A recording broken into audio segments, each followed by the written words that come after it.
কলম্বিয়ার পশ্চিমাঞ্চলে 7.4 মাত্রার শক্তিশালী ভূমিকম্পে এখন পর্যন্ত প্রাণহানি 132। দেশটির প্রেসিডেন্ট আবেলার্দো দে লা এসপ্রিয়েলার নেতৃত্বে ধসে পড়া ভবনগুলোর নিচে আটকে পড়াদের বাঁচাতে জোরে সোরে উদ্ধার কাজ চালাচ্ছেন কর্মীরা।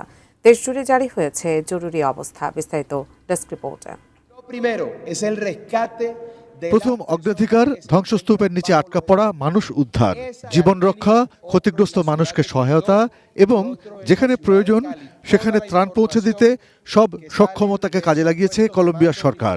7.4 মাত্রার প্রলয়ঙ্করী ভূমিকম্পের পর জাতির উদ্দেশ্যে দেয়া ভাষণে একথাই বলছিলেন দেশটির নতুন প্রেসিডেন্ট আলবার্দো দে লা এসপ্রিয়েলা। প্রেসিডেন্ট নিজেই জরুরি উদ্ধার ও ত্রাণ তৎপরতায় নেতৃত্ব দেওয়ার ঘোষণা দেন।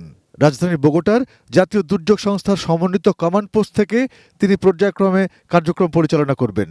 গত শুক্রবার প্রেসিডেন্ট হিসেবে শপথ নেন 48 বছর বয়সী দে লা এসপ্রিয়েলা। তিনি মার্কিন প্রেসিডেন্ট ডোনাল্ড ট্রাম্পের মিত্র হিসেবে পরিচিত। যুক্তরাষ্ট্রেও কলম্বিয়ার পাশে দাঁড়ানোর ঘোষণা দিয়েছে।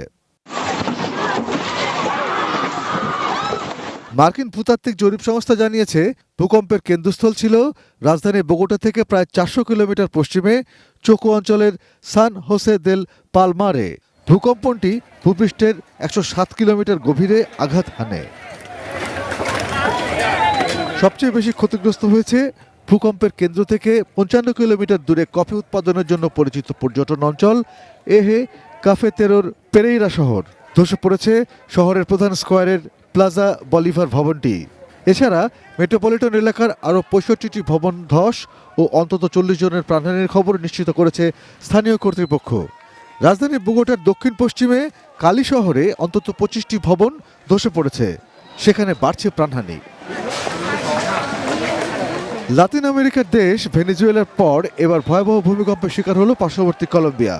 তাদের সঙ্গে সংহতি জানিয়ে উপদ্রুত মানুষের পাশে থাকার ঘোষণা দিয়েছেন ভেনেজুয়েলার প্রেসিডেন্ট দেলসি রদ্রিগেজ। গত 24 জুন ভেনেজুয়েলায় জোড়া ভূমিকম্পে মৃতের সংখ্যা 6000 ছাড়িয়েছে। এবার কলম্বিয়ায় এই প্রলয়ঙ্করী ভূমিকম্পে সে দেশের মানুষকে যে কত মৃতদেহ গুনতে হবে সেই আশঙ্কায় তাকিয়ে আছে বিশ্বের মানুষ।